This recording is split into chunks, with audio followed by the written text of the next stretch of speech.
welcome. We are here with Leverage Your Media Presence, and we're going to have a chat about the importance of leveraging your media presence and why you, as a business owner or even as an individual, should have one and the importance of it. So, we are here with Maalesha Jordan. Hi, Maalesha. Thanks for coming on. Hi, happy to be here. And I have to share a little story about Maalesha on how we met. I was at the IN here in Houston, Texas, and I did a workshop on leveraging your media presence, and she attended. And she didn't really have an opportunity to come in the room because it was full, but I noticed her standing outside the door, sitting outside the door, pretty much the entire workshop, still listening in. And afterwards, she came up, talked to me. And from there, we just kind of been connected on social media. And we bumped into each other on a couple of other occasions at other events. And she is just really determined on, how she's getting her presence out there, getting noticed, and some of the things that she is doing. So let's jump right in. Maalesha, tell us a little bit about yourself and why you think it's important to have your media presence. Okay, well, I'm a college student. I graduate next week, or May 12th is my graduation. I'm graduating with Congratulations. my associates in visual communication. So I love looking at media from a holistic presence, from doing like UX research projects, looking how people interact with apps and the interface of them in using social media. And I'm also a social media manager. I work at a marketing agency. And then I'm also pivoting into public relations. So I've gotten to see it from the fundamentals, being in school, learning about media, and then also working on teams and for companies that have marketing and PR departments, and seeing how they use media from traditional media and social media to build their presence as well. And so it's something that I'm very passionate about, not just for like the vanity metrics and going viral and like all the things that we look at, but for building community through using it as a tool to build community. So tell me, or either share your experience when you attended the workshop that I did on leveraging your media presence. Share a little bit about your experience and some of the things that you were able to take away from that workshop. I learned more. There was different things I hadn't heard before, and I liked learning from your perspective, just the way that you talked about I liked how you made sure people knew about like having a website and a professional email, and those are like just the basics that people forget about. Like they go straight for social media and they don't build an email list, and they don't do things to direct people to their own platform to keep them connected. And so I like that you mentioned like some of those fundamental things that people should be doing that kind of get brushed over, or people think it's just an extra step that they don't need to take. So since that workshop, have you been able to implement some of the tips that I was sharing in that workshop? Yes, definitely. I've implemented the tips because I've learned a lot. Because I remember, even though I wasn't fully in the workshop, I remember our one-on-one kind of at the end, just talking. There was like a few questions that I had just about different projects that I was working on. So there's definitely a lot of things that I got to implement about events and activations that I was doing with my own clients. So yes. What are your thoughts on, just like you say, you're in social medias, which means you're on the internet a lot, you're on social media a lot, and you see a lot of profiles and what a lot of people are doing. What are your thoughts on some of the people that you've come across on how they're not really utilizing their presence to get noticed? I think that is one thing that I really do. I think I'm outspoken about, because I like to use social media as a social commentary, like building connection through using pop culture and talking about things that are relevant to your industry. And a lot of people forget about that. And so a lot of people are like, oh, I'm just going to do the trends. I'm going to post the memes. I'm going to do the trending sounds. I'm going to do the entertaining content. And they do the fun side of social media, but they don't think about value-based content and really implementing, like sharing their mission and their values within the content that they're creating. And so that is something where I feel like people hit the mark, so that like their content can be doing very well, but it's like people aren't going to remember or connect with you. So it's like, okay, you might have got a like, but are they going to come back? Are they going to click that link? Are they going to do the next step? Do you have a call to action? And I think people are missing that point sometimes without having value-based content. Wow, that's some great, excellent points. Now with, a lot of businesses and individuals that I've seen, and I mentioned this in the workshop as well, that we do the podcast, we do various interviews on TV, radio, but we're not utilizing those icons, right before or right after the interview is launched is, hey, check me out. I'm on XYZ talking about, ABC. But after that, it's like it dies out. What are your thoughts on not utilizing those icons in their profiles to say as seen in, and listen to those icons to leverage that media presence? Yes, I definitely think that people should be utilizing those icons to like continuously drive traffic back to the interviews that they're doing, and even sharing like sound bites, audiograms, or small clips.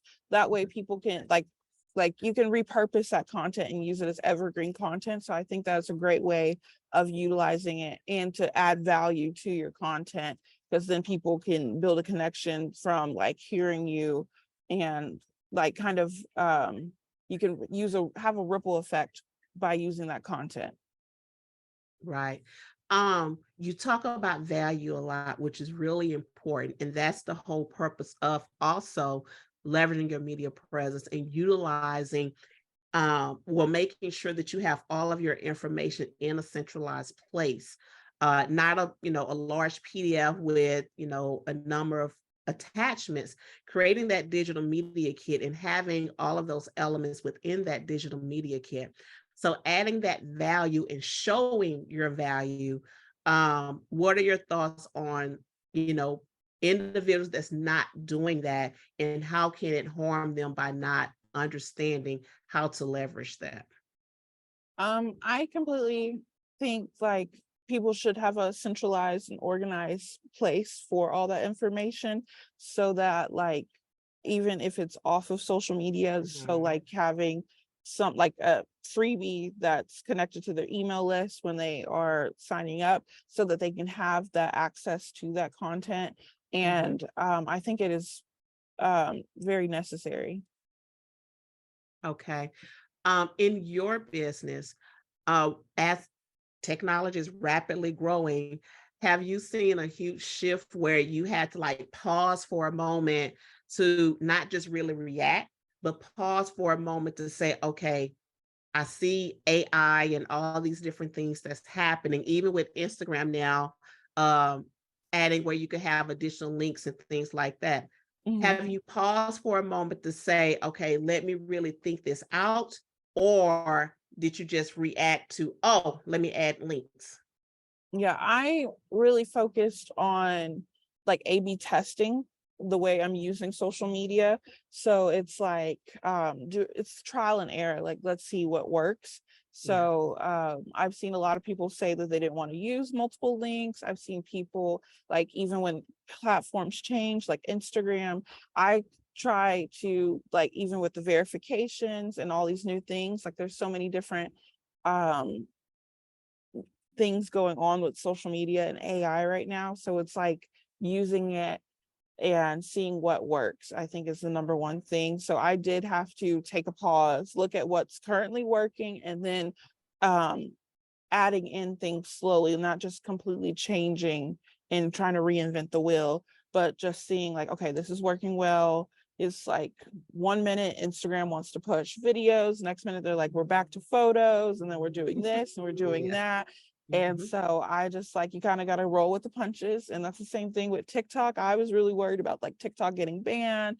And then they added carousel and photos. So like the trends kind of change, and then they wanted long form content. Now you have access to 3 and 10-minute videos and all these different things on there. So it's kind of like, I think you have to have your ear to the ground and listen to, like, see, not just like looking at all the gurus and saying, looking at what they're doing, but paying attention to your own analytics and not comparing yourself to others and seeing what's working and connecting with your audience. But also, like, I read Social Media Today, I keep up with Later, they have a blog, the scheduling app. And so I try to read the news and research and not just kind of push buttons and figure it out as I go. I try to see what people are saying within my industry and not just the people who are like, oh, buy my course, I'm doing this, this, and that. And they're like, I got to hear, because what might have worked for them might not work for you. So it's just about A/B testing. So everyone's advice works different, and everyone's algorithm is also different as well. Wow. So as a social media expert, what are some things, some tips that you can share to let people know what they need to do to leverage their social media? And if they need help, how they can get in touch with you for that assistance? Well, I think the number one thing is creating a content strategy so that you have like structure. And so I always have my clients write down their goals and who is their dream client, so they kind of have a brand persona and they know who they're talking to. And so like we look over demographics and all these different things. We look at their analytics and what their analytics are saying their demographics are, and seeing like, are you connecting with your target audience already? And then if not, what can we do moving forward to make sure that you're like, if I have I work with fashion and beauty clients. So I work with a client who has a boutique, and so she sells to a certain type of woman, like the modern woman of a certain age. So we don't try to talk and sell to Gen Z and do all the trends, and we post more motivational content and more career tips and talking about different things that are relatable to that audience. So like we don't just push salesy content like, oh, here's 10% off today, or here's this Mother's Day sale and sign up for this and download that. We try to create content that they're going to save, they're going to share, different things like quotes. So look at like what your what your audience is already looking for, and try to create content that is relevant and build a social commentary so that you can build a community with them where they come back and they're excited for what you're putting out, and not just like, oh, here's another post about a sale. They're just going to scroll right past it. And share your mission, share your values, share what you're passionate about with your audience. And I love to create content pillars so that your content's well-rounded, so you have different categories of what you're going to be posting about, so that you don't feel like you're starting over every time that you're about to post something and you're like, I have no clue what to post. But now you have categories to kind of be like a guide and be like, okay, I have inspirational content, educational content, entertaining, promotional, and then engaging content. And then I use that and I'll be like, okay, we're going to post, like for the boutique, we have inspirational content, talking about the mission, talking about what we believe in. And then we have educational content that's styling tips.